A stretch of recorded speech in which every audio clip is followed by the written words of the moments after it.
Good morning, all of you. Today we are going to discuss about writing skill. Writing is one of the most difficult of language skills. It is more than putting down sign or letters or the alphabet or words and phrases in isolation. Writing requires the ability to produce language in chunks. It requires deliberate organization of ideas and their logical development with appropriate language use and meaningful expression. In a good piece of writing, we look for lexical range and syntaxical correctness, and furthermore we look for proper format or layout development and movement in content, and finally style. These are most important issues to be considered when we are talking of developing the writing skill in learners. To quote Tricia Hedge says, writing in its broad sense, as distinct from simply putting words on paper, has three steps: thinking about it and doing it again and again and again, as often as time will allow and patience will ensure. The first step, thinking, involves choosing a subject, exploring ways of developing it, and devising strategies of organization and style. The second step, doing, is called drafting, and the third, doing again, is revising. Then writing is a complex activity. As you think about the topic, you are already beginning to select words and construct sentences. In other words, to draft. As you draft and as you revise, the thinking goes on. You discover new ideas, realize you have gone down a depth, and discover an implication you had not seen before. It is helpful to conceive of writing as a process having, in a broad and loose sense, three steps. However, remember that you do not move from step to step in a smooth and steady progress. You go back and forth. As you work on a composition, you will be at any given point concentrating on one phase of writing. Nevertheless, you are always engaged with the process in its entirety. So object, after reading this writing skill, a student will be able to understand the importance of writing skill. A student will be able to know the stage and process of writing. A student will be able to differentiate between the formal and informal language. A student will be able to understand the different approaches of teaching of English. So stages of writing or process of writing. Out of the four skills in learning a language, writing is very important as it serves as the medium through which we communicate our ideas, thoughts, or feelings to people who are at a distance from us. In fact, language learning is incomplete without acquiring writing skills. For a second language learner, writing in second language is used for specific purposes, but his mother tongue is used for all others general purposes. We know that the teaching of writing is a complex process involving many activities like initial probing into experiences, organization of ideas into meaningful sentences, and expression of thoughts and feelings by students with confidence and ease. The student may be asked to write only those sentences and words that they have practiced orally. Writing should be taken up just after the completion of word. Recognition exercises. There are various stages in doing so. First, writing reinforces oral and reading work. The language items learned already get firmly fixed in the minds of the students. Second, writing provides a chance of change of activity and thus help in reducing monotony. Finally, it encourages people to take up creative writing. Why do we have to learn how to write? Learning to write in English is a mode of communication. It is essential to remember that language activities, listening, speaking, reading, and writing, are integrated in actual communication. Of the four activities, writing develops the slowest. The process of writing is often described as consisting of three major activities or groups of activities. First one is pre-writing. Before putting pen to paper, the skilled writer in real life consider two important questions. What is the purpose of piece of writing? This first question is do with function. For example, is it a report which the writer hopes will be persuasive and stimulate action? Is it a letter of invitation to some friends or a letter applying for a job? The purpose of the writing will influence the choice of organization and language. Who am I writing for? Writing this for? The second question is to do with audience. The reader may be an individual, one you know, all, or a group of colleges, an institution, an examiner, or a tutor. Thinking about the eventual readers helps the writer to select what to say and how to present it in the most appropriate style: formal, friendly, serious, and tentative. The answer to this question, two questions, provide the writer with a sense of purpose and a sense of audience. In other words, writing context, which significantly influences the first stage of the composition process, that consists of exploring possible content and planning outlines. The good writer generates plans for writing at this stage. Through, as we have seen, the amount of planning varies. We could draw a scale from comparatively spontaneous writing to very carefully planned writing and place different kinds of writing in appropriate place on the scale. Writing and rewriting. The second stage of activity is the writing itself, and with good writers, this consists of making a first draft. But writing the first draft is often interrupted as the writer stops to read over the review to get an idea of how the text is developing. To revise. plans and brings in new ideas or to process the old ones. There is a good deal of recycling in the process, from planning to drafting, reviewing, replanning, revising, etc. Good writers tend to concentrate on getting the content right first and leave details like correcting spelling, punctuation, and grammar until later. Revision involves assessing what has already been written and deciding the point like this. Am I sharing my impressions clearly enough with my reader? Have I missed out any important points of information? Are there any points in the writing where my readers has to make a jump because I have omitted a line of arguments or I have forgotten to explain something? Does the vocabulary need to be made strong at any point? Are there some sentences which do not say much or which are too repetitive and can be missed out? Can I rearrange any sets of sentences to make the writing clearer or more interesting? Do I need to rearrange any paragraph? Are the links between sections clear? Do they guide my reader through the writing? Editing. The post writing stage consists of reading through and trying to apply a reader's perspective in order to assess how clearly reader might follow the ideas. The editing process makes the final readjustment and checks accuracy so that the text is maximally accessible to the reader. Some poor writers tend not to engage in editing but assume that their writing is clear to others because it is clear to them. Alternatively, poor writers may concentrate throughout the whole writing process on accuracy in grammar, punctuation, etc., without considering whether the overall structure is clear. So, formal and informal writing. Informal writing style here, colloquials. Informal writing is similar to spoken conversation. Informal writing may include slang, figure of speech, broken syntax, asides, and so on. Informal writing takes a personal tone as if you were speaking directly to your audience, the reader. You can use the first or third person point of view, I and we, and you are likely to address the reader using second person, you and yours. Simple short sentences are acceptable and sometimes essential to making a point in informal writing. There may be incomplete sentences or ellipses to make points. Then concentrations and abbreviations. Words are likely to be simplified using constructions. For example, I am, doesn't, couldn't, it's, and abbreviations that is TV, photos, whenever possible. Empathy and emotion. The author can show empathy towards the reader regarding the complexity of a thought and help them through that complexity. Then formal writing style, that's complex. Longer sentences are likely to be more prevalent in formal writing. You need to be as through as possible with your approach to each topic when you are using a formal style. Each main points need to be introduced, elaborated, and concluded. Then objective. State main points confidently and offer full support arguments. A formal writing style shows a limited range of emotions and avoids emotive punctuation such as exclamation points, ellipses, etc., unless they are being cited from another source. So full words. No contradiction should be used to simplify words. In other words, use it is rather than its. Abbreviation it is spelled out in full when first used. The only exceptions being when the acronym is better known than the full name. BBC, ITV, or NATO, for example. Third person formal writing is not a personal writing style. The former writer is disconnected from the topic and does not use the first person point of view, I or we, or second person, you. Short story writing. Good short story writing should have the following three characteristics: setting and time. Use your five senses: sight, sound, touch, taste, and smell to describe an interesting place and time. Use colorful objectives. Some examples of interesting settings: a deserted beach, an empty classroom, a crowded festival. Then character. Use interesting expression to describe the people in your story. What do they look like? What kind of personalities do they have? Tell the personal backgrounds of the people. Try to have interesting relations between people. For example, if your English teacher and your mother got together, what would happen? Then plot. You will write a mystery story or an action story, science fiction, a historical story. A standard plot line features the main character facing and then overcoming a major problem. Try to have nail-biting emotional situations. Try to incorporate humor into your writing. Humor is important. Anybody can write high-quality fiction if he or she tries. Then poetry writing. Poetry writing requires no license, no education, no experience. All the teachers need to get started, and a student will with a pen and some paper. In fact, many writers discovered their calling because they are compelled to write poetry at a young age. But there's a big difference between writing poetry and writing good poetry, which must be properly understood. Opinions about the art and craft of good poetry are many and varied, and some hold poetry to a high academic or literary standards. Others appreciate the fact that poetry writing provides a creative and healthy form of self expression. It is believed that all poetry is good in the sense that anything that comes from the heart or anything that speaks truth is good. The poem itself may not win any awards, but the act of writing it can be mood altering, healing, and maybe even life changing. Many poets pursue the craft with a clear goal.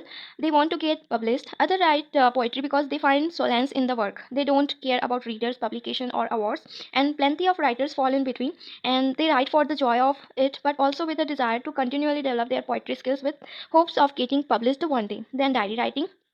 Diaries often give us a glimpse into the innermost thoughts and personal feelings of an individual or even historical figures. They are capable of providing an unbiased recollection of events occurring at the time in which they were written.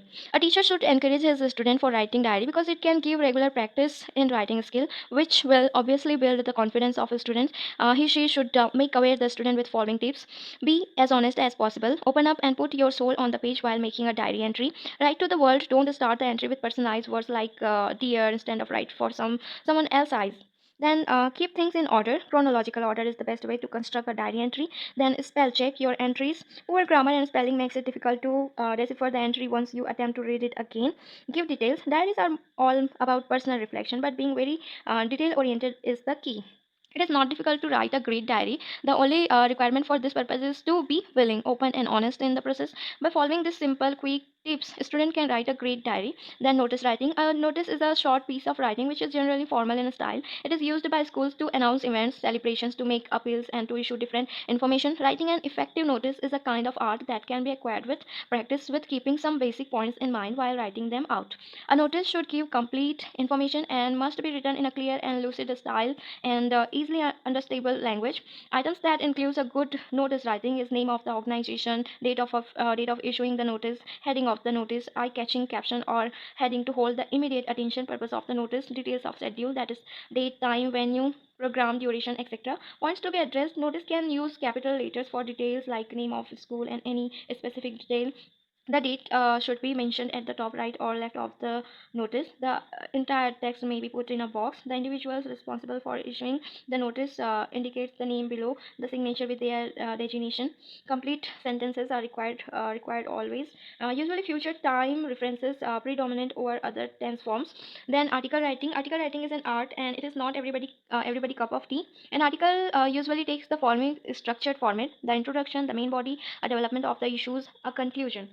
The function of the introduction is simple: to introduce the subject, to explain how you understand the question, and describe briefly how you intend to deal with it. The main body contains the whole thought process of the article. A conclusion: at the end of an essay, you should include a short conclusion, the purpose of which is to sum up or draw a conclusion from your argument or comparison of point views.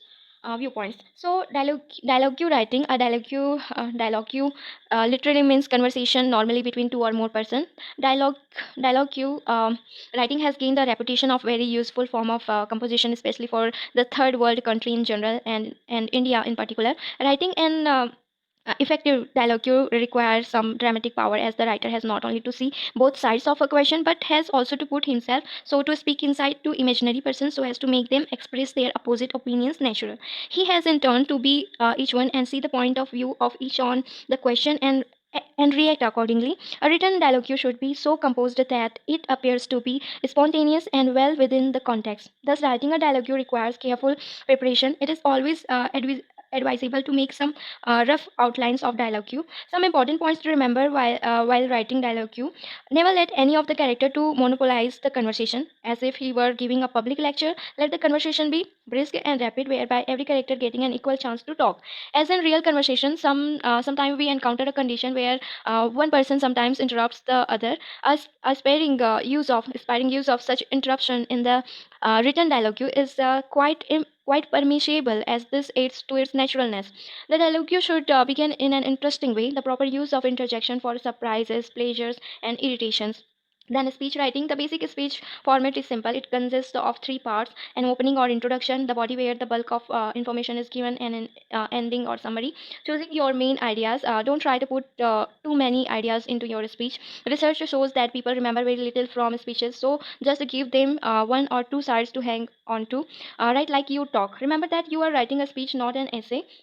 People will hear the speech, not read it. The more conversational you can make it sound, the better. So try these tips. Use short sentences. It's better to write two simple sentences than one long, complicated sentence. Use contractions. Say I am instead of I am. We are. Stand up we are. Don't use big words that you wouldn't use when talking to someone. Concentrate concrete details, keep people interested. For instance, which is more effective? Always read your speech aloud while you are writing it. You will hear right away if you sound like a book or a real person talking. Get your facts together. You want people to believe that you know what you are talking about, so you will need to do some research. For instance, let's say your big issue is the environment. You promise to pass a law that says all new cars must run on electricity, not gas. That will cut down on air pollution, but it would help if you had a few facts. How much bad air does one car create each year? How many new cars are sold every year? So how much will pollution be cut every year? Use the library or the internet to do research. Your new policy proposal will sound really strong if you have the facts to back it up. Your issue should reflect you are and what you are care about. So persuade with a classic structure. In a speech where you are trying to persuade someone, the classic structure is called problem solution. In the first part of your speech you say, here's a problem, here's why things are so terrible. Then in the second part of your speech you say, here's what we can do to make things better. Simplify. After you have written a first draft of your speech, go back and look for words you can cut. Cutting words in a speech can make your points more clear. Then letter writing is an important activity in the life of an educated person. Everyone writes letter, personal, social, official, or business. This includes letter which one writes to relatives, friends, and acquaintances, and also invitations. Students should learn how to write clear, readable letters. Official letters include applications, business letters, a letter to local civic authorities, and newspapers. It is good to have in mind the person or the audience to whom one is writing a letter. It will give the necessary motivation to write. F.G. French says it should be a real letter written to the real uncle asking for real money to pay real school fees. Fees. In the in the light of this principle, we can understand the lack of realism in the most of the topics given to the pupils to write letters. Different letters have different forms, but some apply to all the letters, like those given below. The heading is the address and date, polite greeting or salutation, the body of the letter containing the message or the communication, the subscription or the courteous leave taking, the signature, the superscription or the address on the envelope. The date can be written as 12 June 2009 or 12 June 12 2009 or 12th June 2009. Divide the body of letter into some paragraph. Use simple and short sentences. Keep the person you are writing interview and write what you want to say directly. Write the letter neatly. Mind the marks of punctuation. Official and business letters may be formal and begin as dear sir, dear sirs, and ends as yours truly, yours faithfully. Okay, report writing. Report writing has been of late incorporated as writing skill at different levels. A report is different from an essay, a fact which is usually overlooked. It involves the use of number of research techniques and methods of collection, tabulation, analysis, representation, and drawing inference from the data. A report is an objective description of occurrences written in a fixed format. Collection of data. Collection of data can be done through schedule, questionnaire, interviews, observation, telephone, conversation, and from secondary sources already available. Scientific tools should be used to collect primary data. Then tabulation of data. Collection of data through schedules, questionnaires, file visits, etc., should be followed by their tabulation. Unless they are put in a proper table, they cannot be analyzed. Then figurative representation. Collected data can be presented through different figures like graph, histogram, bar chart, pie chart, etc. This help in a visual representation. Then analysis of data. The data can be analyzed through comparison and contrast using statistical tools like mean, mode, median, uh, uh, chi-square test, etc. Then interpretation of data. After analysis of data, the reporter interprets them in order to draw some conclusion on the basis of the objectives and the data available. Drawing conclusions and offering recommendation is that the interpretation leads to conclusion on the basis of which recommendations can be given. Then features of a good report. A good report need to be objective, analytical, and representative. It must be presented in required format with the structural components divided into the front, middle, and back parts. Then correction of writing exercises. Despite all the initial oral preparation and blackboard work, students may make mistakes. Teachers should correct them in a way beneficial to the students. It is no use filling the pages of the notebook with a red ink. Generally, pupils rarely look at the corrections but turn to the last fresh page for the next exercise. Teachers should really plan their correction work. It is tedious, no doubt, but it is rewarding if done methodically. Teachers should have an encouraging attitude towards their student. Harsh criticism will not help them learn. Teachers should point out the weaknesses as well as the strengths of the pupil. They may occasionally read out good writings written by some good people. Students make mistakes in language as well as the content. Before they set pen to paper, the teacher should discuss the topic orally. Oral responses expose their mistakes, which can be corrected the moment they are made. The correct forms may be drilled orally till they become a habit with them. A list of common errors made by all of them may be written down on a chart, and the correct forms may be pointed out in each case. If they are contained words, they may be quickly used in sentences that are self explanatory so that the students may learn how to use them in future. Then, reference skill. In learning a language, every child is expected to acquire some supplementary skills to use reference materials. These supplementary skills are known as reference skills. There are many reference materials like dictionaries, encyclopedias, yearbooks, thesaurus, maps, charts, schedules, etc. The main purpose of this material is utilitarian in nature. Um, the reference skills, when developed properly, would certainly help the children improve their ability to use the English language. Then, dictionary. A suitable dictionary and the ability to use it in important aid to independence in reading, especially in the learning of English, which is a foreign language. Once the learner has passed the stage of extensively glossed as well as carefully graded readers and simplified abridged books, he will be required to read unabridged books similar to the real life situation, even when he has already been trained and encouraged to guess the meanings of the words or expressions with the help of contextual clues provided. This may not always be sufficiently helpful. It is here that training in the use of dictionary becomes relevant. He may need guidance and assistance in reacting quickly to the use of order of the letters in the alphabet as well as the catchwords appearing at the top of each page. However, he should be warned against an excessive and indiscriminate use of dictionary. The dictionary is like a medicine which should be used only when one must need. Most pedagogical learners dictionaries nowadays give not only the pronunciation, spelling, and meanings, but also explains use with illustration, variations in British American spelling, collocations, exceptions, and a whole a lot of information necessary to learn English. Learners must be taught how to use such dictionaries. For example, Longman Dictionary of Contemporary English gives a picture illustration for the entry bird picture are given for sparrow, kingfisher, pigeon, woodpecker, crow, etc. And the names of the parts like feather, wings, bills, etc. are shown for a bird. A person who gets up or arrives early will be successful. Kill two birds with the same stone, etc. Learners may be trained to look up such dictionaries often so that their vocabulary gets expanded.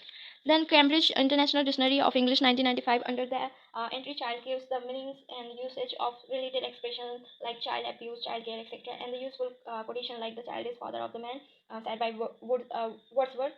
And there is a wealth of the information in modern dictionaries. Longman Essential Activator is a word bank that contains all essential information to help the learner to put ideas into words.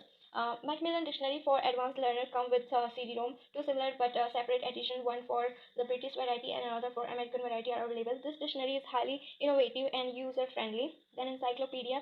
An encyclopedia is another useful source of information and knowledge. An encyclopedia is arranged in an alphabetical order by subject on the spine of each volume. The later show the subject covered. For example, volume 1 AC cover A to C covers all subjects, the first letter of whose titles are between A and C. There can also be cross references for certain subjects, that is C also. Volume 4, and there is also index at the end of the last volume of volume to help the users. The following are some of the general encyclopedias: the New Encyclopedia Britannica, Encyclopedia Americana, Collier's Encyclopedia, 24 volumes, and New Columbia Encyclopedia, one volume. There are also a number of abridged versions of dictionaries and encyclopedias in the market. Then thesaurus. The thesaurus is another useful book for reference purposes. Roget's thesaurus of English words and phrases is the standard one. The thesaurus is a converse dictionary in which the idea being given, one can find the word or words and phrases by which the idea may be most adeptly expressed. This arrangement is according to the meanings of the words, and it gives all synonyms in the terms of meaning categories. For example, in the section or formation of ideas, we find all words related to intellect, absence of intellect, thought, idea, curiosity, incuriosity, attention, inattention, occur, neglect, etc. Under intellect, we find all related words, that's noun, intellect, mind, understanding, reason, rationality. Then in verb, note, notice, mark, take notice, uh, consonants of. And in adjective, intellectual, mental, rational, etc. There are several versions like the New Roget's thesaurus dictionary form and even abridged versions. Then study skills. Study skills are the skills you need to ensure uh, uh, able to study and learn efficiently. This study skills or supplementary skills are very crucial for a student when they progress in their studies. Then note taking. Note taking is one of the study skill. The student writes some points on a certain passage read. This is an important skill for development of their abilities of comprehension and expression. Sometimes they may have to read the passage more than once. They must know what to note and what to leave in the passage. These skills can be improved among the students by encouraging them to take notes when they listen to their teachers, encourage them to take notes from radio talks or television programs. The note making. Note making is one of the study skills. It is the process wherein the students prepare a brief summary of what they have written in the number of note taking. While making notes, narration is the first person has to be written in the third person. Then higher order language skills. During school time, students are beginning to develop higher level language abilities. Most of the time, most of the students do this so naturally we do not even notice. Teachers should help the students during process. However, students with language disabilities or academically weak students may have some difficulty in acquiring these higher language skills. Higher language skill first development of good vocabulary, understanding of the word relationship such as homophones and homographs, use of figurative expression, organization of sound sentences, ability to draw conclusion and inferences, understanding the use of mature grammar, and ability to paraphrase and rephrase. So, in conclusion, writing is one of the most difficult of language skill. It is more than putting down sign or letters or the alphabet or words and phrases in isolation. Writing requires the ability to produce language in chunks. It requires deliberate organization of ideas and their logical development with appropriate language use and meaningful expression. In learning a language, every child is expected to acquire some supplementary skills to use reference materials. The supplementary skills are known as reference skills. In glossary, writing in its broad sense as distinct from simply putting words on paper has three steps: thinking about it and doing it again. Second is the study skills. Study skills are the skills you need to enable you to study and learn efficiently. This study skills and supplementary skills are very crucial for students when they progress in their studies. Suggested readings are Freeman A. 1991, Mastering Study Skills, London, the Macmillan Press Limited, and Cook V. 1991, Second Language Learning and Language Teaching, London, Edward Arnold, and Howard, 1984, A History of English Language Teaching, OUP, and Prabhu NS, Second Language Pedagogy, ELBS with OUP. And thank you very much for listening. Thank you.